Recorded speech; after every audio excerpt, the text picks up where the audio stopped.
দেশের স্বাধীনতা এবং সার্বভৌমত্বের লক্ষ্যে আমাদের কোনো আপোষ আমরা করব না। নারায়ণ থাকবে আল্লাহ আকবার স্লোগানটা দিতে একটু দ্বিধা হতো, কষ্ট হতো, কারণ কখন জানি এই আওয়ামী, প্রথমে ধন্যবাদ জানাচ্ছি যে আপনারা আমাকে এরকম একটা মহতী মজলিসে আমন্ত্রণ জানিয়েছেন, কিছু কথা বলার সুযোগ দিয়েছেন, এই জন্য আমি আপনাদেরকে আন্তরিকভাবে ধন্যবাদ জানাচ্ছি। প্রিয় ভাইয়েরা, আজকে যখন আমরা এখানে মিলিত হয়েছি, আমি যখন আসার সময় একটা স্লোগান শুনলাম, নারায়ে তাকবীর আল্লাহু আকবার। বাংলাদেশ থেকে দুটি স্লোগান মোটামুটি উঠেই গেছে, নারায়ে তাকবীর আর জিন্দাবাদ। এই স্লোগান দুটি কিন্তু আর এখন পাওয়া যায় না, আজকে পেলাম বহুদিন পর। আমাদের মরহুম সালাউদ্দিন কাদের চৌধুরী সাহেব, উনি এই স্লোগানটা দিতেন, আমরাও খুব পছন্দ করতাম, কিন্তু বিভিন্ন কারণে রাজনৈতিক নিষ্পেষণে এই স্লোগানগুলো দেওয়া খুব মুশকিল হয়ে গেছিল বিগত সরকারের সময়।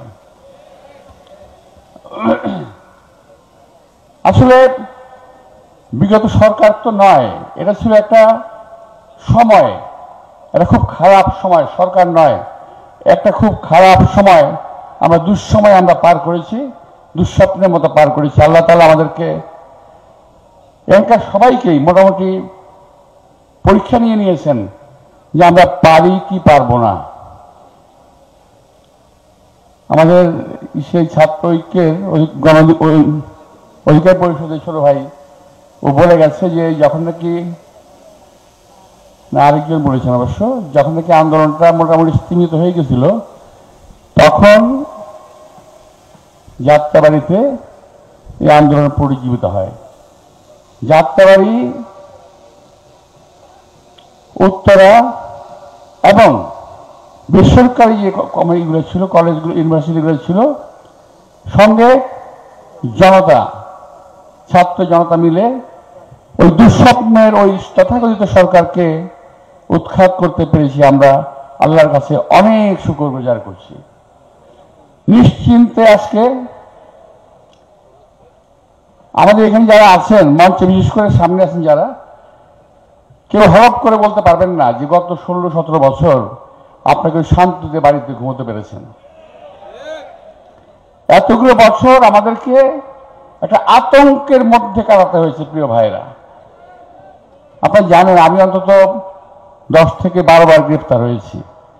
এখনো আমার বিরুদ্ধে 108টা মামলা আছে বিদ্যমান। এরকম মামলা হেফাজত, জামাত সহ আরো যত ইসলামিক দল আছে সকলের বিরুদ্ধেই আছে, এবং আমার মনে হয় আপনাদের অনেকের বিরুদ্ধেই মামলা আছে। তো এই আতঙ্কিত জীবনের অবসান ঘটেছে, আল্লাহ তাআলা আমাদেরকে সুযোগ দিয়েছেন। সুতরাং এই সুযোগের একটা ভালো ব্যবহার আমাদের করতে হবে। আমরা যাতে সারা জীবন এই স্লোগান, আমার তো মনে হয় এই 16-17 বছরে ইসলামপন্থী দলগুলো, যারা সচ্চা মুসলমান, এরা নারায়ণ থাকবে আল্লাহ আকবার স্লোগানটা দিতে একটু দ্বিধা হতো, কষ্ট হতো, কারণ কখন জানি এই আওয়ামী বাকশালী চক্র, এই দুঃস্বপ্নের যারা প্রণেতা ছিল, তারা আবার আমাদের উপরে চড়ে বসে। এবং হয়েছিল তাই অনেক, এই যুগের, এই 70 বছরই এই যুগের যে অবসানটা, তার আগে তার সময় যত আলেম ওলামা, রাজনৈতিক দলের নেতৃবৃন্দ জেল খেটেছেন, তার নজির বোধহয় বাংলাদেশের ইতিহাসে নয়, শুধু পৃথিবীর ইতিহাসে নাই এমন কোন নজির, যেটা আওয়ামী লীগ করেছিল। আজকে সুযোগ এসেছে। ভাইরা, আমি অন্য প্রসঙ্গে যাই একটু। আমাদের দেশ থেকে স্বৈরাচার হাসিনা পাশের দেশে আশ্রয় নিয়েছে গিয়ে, যাকে বিশ্বের কোন দেশ আশ্রয় দিতে চায় নাই, তাকে আশ্রয় দিয়েছে ভারত। কয়েকদিন আগে জামাতের আমির সাহেব বলেছিলেন যে ভারতের সেবাদাসী, কথাটা উনি একবারে বাস্তব কথাটাই বলেছেন। এবং ওখানে বসে বসে উনি এখন গুটি চালছেন। এবং ভারতীয় মিডিয়াগুলো, পত্রপত্রিকা কিংবা ইলেকট্রনিক মিডিয়া, তারাও সমানে বাংলাদেশের বিরুদ্ধচারণ করছে। গত 16-17 বছরে বাংলাদেশে যে রাজনৈতিক নিপীড়ন হয়েছে, বিশেষ করে যেভাবে গণহত্যা করেছে 2010 সালের আমাদের শাপলা চত্বর হিফাজুল ইসলামের যে একটা সমাবেশ ছিল, ওখানে যে আমি তখন জেলে ছিলাম, আমি পরে ভিডিও দেখেছি, নৃশংসভাবে হত্যা করেছে। এইরকম হত্যার কোনো নজির পৃথিবীতে নাই। নৃশংসভাবে হত্যা করেছিল তাদেরকে, আমি এটা নিন্দা জানাই। এবং সেই সঙ্গে আজকে ভারতে বসে যারা পত্রপত্রিকায় মিডিয়া বলছেন লম্বা লম্বা কথা, তারা কেন সেই দিন প্রতিবাদ করেন নাই? এভাবে কেন মানুষ মারা হচ্ছে? আমরা ইসলামিক একটা রাষ্ট্র দেশের থেকেও এখানে আমরা সংখ্যালঘু হয়ে গিয়েছিলাম। হুজুর আজান দিতেছে, কি করবো এখন?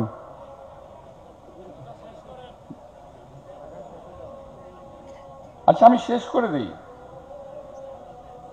আপনারা একজন জবাব দেন না, তাহলে তো হবে না। আচ্ছা, তো যাই হোক, এই দেশটাকে ভারত তার অঙ্গরাষ্ট্রে পরিণত করেছিল এবং ভারতবাসীও একইভাবে এটাই ভাবত। হাসিনা চলে গেছে, একটা সরকারের পতন হয়েছে, চলে গেছে, তোমাদের এত মাথা ব্যথা কেন? তোমাদের কেন এত মাথা ব্যথা? আমি তো বুঝতে পারি না। একটা পর একটা গন্ডগোল করাচ্ছে বাংলাদেশে, একটা অস্বস্তিকর অবস্থা সৃষ্টি করছে এখানে। আজকে এখানে আগুন, সেখানে আগুন, গতকাল সচিবালয়ে আগুন। তো এই সমস্ত কিন্তু একদিনে এবং একজন করছে না, বিশেষ গোষ্ঠী এই কাজটা করছে এই সরকারকে, এই দেশকে একটা খারাপ অবস্থার দিকে নিয়ে যাওয়ার জন্য। ভাইয়েরা, আমি শুধু ভারতের উদ্দেশ্যে একটি কথাই বলবো, পাশের বাড়িতে আগুন লাগলে কিন্তু নিজের বাড়িও সেফ না।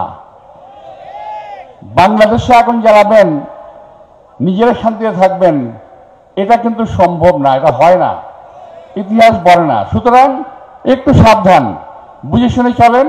আর একটা জিনিস মাথায় রাখবেন, আমাদের এখানে দেখেন অনেক জামাত ইসলাম আছে, হেফাজত ইসলাম আছে, তারপর আরো ইসলামিক অনেক দল আছে, বিএনপি সহ অনেক রাজনৈতিক দল আছে। আমাদের মতের অনেক পার্থক্য আছে, অনেক দ্বন্দ্ব আছে মতের, কিন্তু একটা জায়গায় কিন্তু আমরা বাংলাদেশের সকল মুসলমানরা, বাংলাদেশের সকল নাগরিকবৃন্দ এক জায়গায় কিন্তু আমরা এক, দেশের স্বাধীনতা এবং সার্বভৌমত্বের লক্ষ্যে আমাদের কোনো আপোষ আমরা করব না। এই লক্ষ্যে কিন্তু আমাদের সকল দলগুলো কিন্তু এক। এরপরে তো ধরেন খেলাফত মজলিস তার জ্ঞান ধারণা প্রচার করবে, সেটা চেষ্টা করবে কামিল করার, জামাত সেটা করবে, বিএনপি আমাদেরকে আমরা করব। কিন্তু যদি কেউ, আমার এক ভাই বিশেষ করে মামুন সাহেব কথা বলেছেন বোধহয়, যে বিএনপি তার দায়িত্ব চালাতে পারবে না, কথা তো ঠিক। বিএনপি একটি বড় দল। আমরা তো এই দেশের নেত্রী বেগম খালেদা জিয়ার নেতৃত্বে, তারেক রহমানের নেতৃত্বে কিন্তু আমরা নিজেরা ঐক্যবদ্ধ আছি এবং সবাইকে নিয়ে কাজ করার জন্য আমরা কিন্তু ওয়াদাবদ্ধ। আমাদের যে 31 দফা দাবি, যে দাবিগুলো আমরা প্রণয়ন করেছি, তার মধ্যে কিন্তু স্পষ্ট আছে যে ইলেকশন নির্বাচনের পরে ইনশাআল্লাহ আমরা সবাইকে নিয়ে একটা জাতীয় সরকার গঠন করব। সুতরাং জাতীয় বিভেদ যদি দূর করতে না পারি আমরা, তাহলে কিন্তু অবশ্যই পরাশক্তি, ভারতীয় শক্তি আগ্রাসনে কিন্তু আমরা পড়ে যেতে পারি। কিন্তু আমরা প্রমাণ পেয়েছি 5 তারিখে, প্রমাণ পেয়েছি 71 সালে যে জাতীয় চেতনার ঊর্ধ্বে কিছু নাই, জাতীয় ঐক্যের ঊর্ধ্বে কিছু নাই। মুক্তিযুদ্ধের সময় জাতি এক হয়ে গিয়েছিল, আর 5 তারিখে দেখলাম জাতি আরেকবার ঐক্যবদ্ধ হয়েছে। এটাতে আমি খুব আশান্বিত হয়েছি। আমি খুব আশান্বিত যে এই জাতিকে কেউ দাবিয়ে রাখতে পারবে না। আপনাদের সবাইকে আন্তরিক শুভেচ্ছা এবং আমার জন্য দোয়া কামনা করে, দেশনেত্রী বেগম খালেদা জিয়ার জন্য দোয়া কামনা করে।